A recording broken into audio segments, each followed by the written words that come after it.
लेकिन नतीजे सकारात्मक नहीं निकले तो इस्तीफा अजय कुमार लल्लू का हुआ। ऐसा क्यों? खैर, उमाशंकर पांडे जी से ये सवाल है। उमाशंकर पांडे जी इस्तीफा नहीं देंगी, सोनिया गांधी इस्तीफा नहीं देंगी, राहुल गांधी इस्तीफा नहीं देंगे। वो परिवार के मालिक है, पार्टी के मालिक है, कैसे हैसियत है कि उनके इस्तीफा पत्रकारों के डिबेट में मुझे नहीं पता था कॉर्पोरेट एजेंडा चलाने वाले उसमें आए। उमाशंकर जी, आप इस एक शब्द के पीछे अपनी समस्या को तो नहीं छिपा सकते। मेरा एक सिंपल सा सवाल है, आज संदीप दीक्षित को आप जानते हैं ना, समझते हैं ना, वो कांग्रेस के ही लीडर है ना, वो कांग्रेस के ही लीडर हैं, बड़े लीडर हैं, दिल्ली में बहुत स्थापित हैं। ये बताइए, संदीप दीक्षित का कहना है कि पार्टी आला कमान, हाई कमान, उनके अंदर इस बात का अहंकार हो गया है कि जिसको चाहे नेता बना दे। ये पार्टी के अंदर से आवाज है, उस पर आपका क्या कहना है? वो क्या हमारा एजेंडा चला रहे हैं? वो बीजेपी का एजेंडा चला रहे हैं?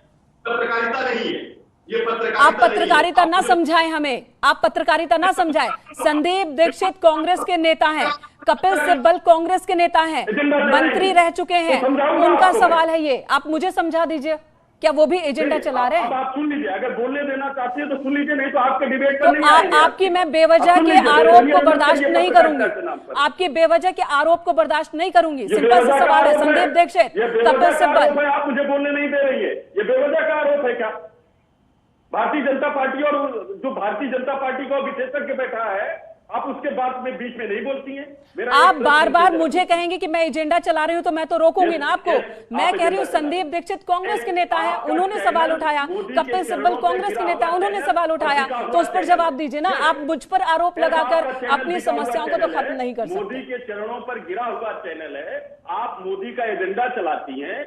आप तो गुजरात, उमाशंकर जी, अपने जबान को आप संभाल कर बोले तो बेहतर होगा। बहुत इज्जत के साथ कह रही हूं, संदीप दीक्षित कांग्रेस के नेता, कपिल सिब्बल कांग्रेस के नेता, उन्होंने इस समस्या को उठाया, क्या वो भी एजेंडा चला रहे हैं?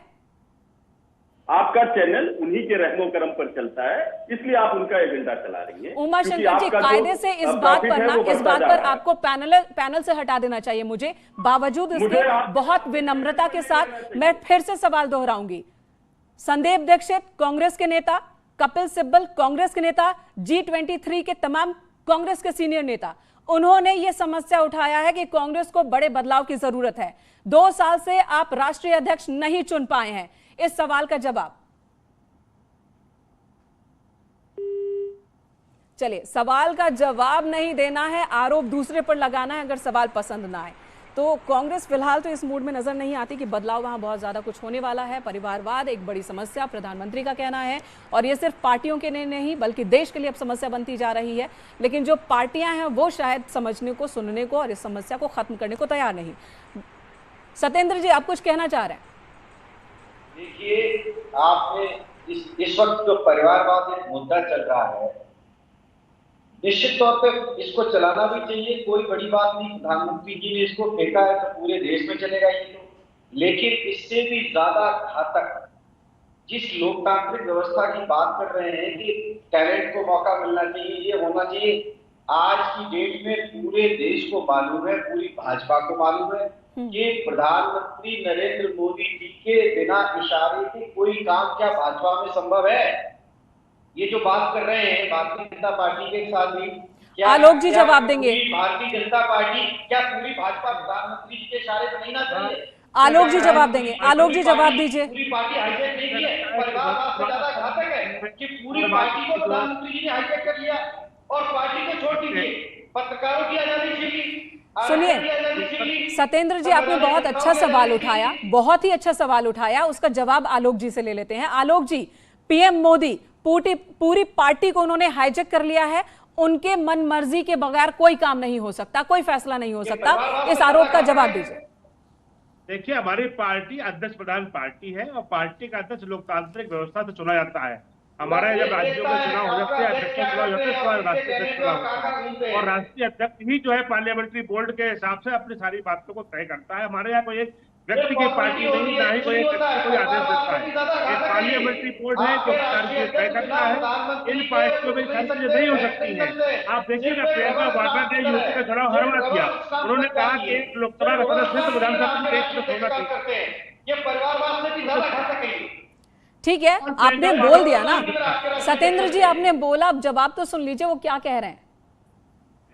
देखिए, मैंने साफ साफ कहा कि लोकतांत्रिक व्यवस्था में एक पार्टी का अध्यक्ष जो है वो अपने हमारे यहाँ जो है वो हमारे यहाँ संसदीय बोर्ड के निर्णय के अधीन रहता है। संसदीय बोर्ड के जरिए नहीं, लेकिन आलोक जी वो तो सीधे सीधे कह रहे हैं, कि प्रधानमंत्री नरेंद्र मोदी का फैसला, आज प्रधानमंत्री ने भी कहा कि अगर किसी सांसद के बेटे या पोते या बेटी को टिकट नहीं मिला तो जिम्मेदारी मेरी है, यानी कि उनके फैसले ही पार्टी आगे बढ़ाती है, कोई और फैसला नहीं लेता। वो कह रहे हैं, वो सीधे सीधे आरोप लगा रहे हैं कि जो मन होता है प्रधानमंत्री का, जो फैसला होता है प्रधानमंत्री का किसी भी मुद्दे पर, वही मान्य होता है पूरी पार्टी में, कोई अगेंस्ट में खड़ा नहीं हो सकता।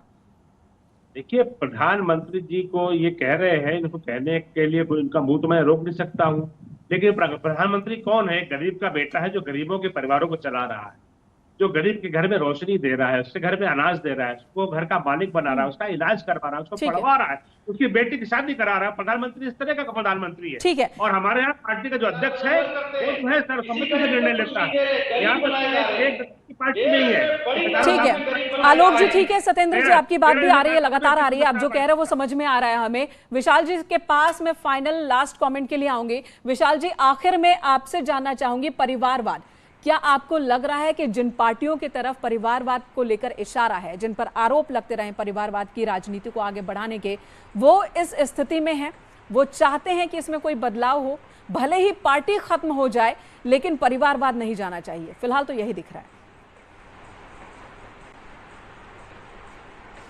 देखिए, जिनके लिए उनका परिवार ही पार्टी है, वो भला ये क्यों चाहेंगे कि उनका ये पार्टी टूट जाए? आप जरा देखिए, ये परिवारवाद का ही नतीजा है कि पहले हम लोग देखते थे कि सरकार को बनाने के लिए गठबंधन किया जाता था। आज की डेट में विपक्ष को तैयार करने के लिए, विपक्ष बनाने के लिए गठबंधन किया जा रहा है। उसका कारण क्या है? उसका कारण यही है कि इन्होंने परिवारवाद के बलबूते पर, जो है वंशवाद की बेल पर आगे बढ़ रहे हैं।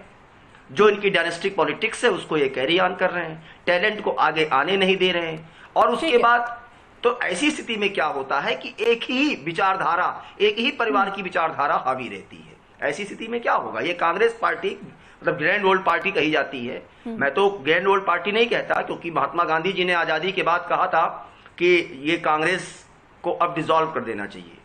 लेकिन आज वही कांग्रेस पार्टी गांधी जी के आदर्शों की बात करती है और गांधी जी की बात को खुद ही नहीं फॉलो किया। ये अलग मसला है, लेकिन परिवारवाद को लेकर के प्रधानमंत्री का आज का जो वक्तव्य था, और पूरे इलेक्शन के दौरान भी उन्होंने परिवारवाद को एक बहुत बड़े हथियार के तौर पर इस्तेमाल किया, और जनता जो मैंडेट मिला है उससे भी लगता है कि जनता भी इस बात से सहमत है।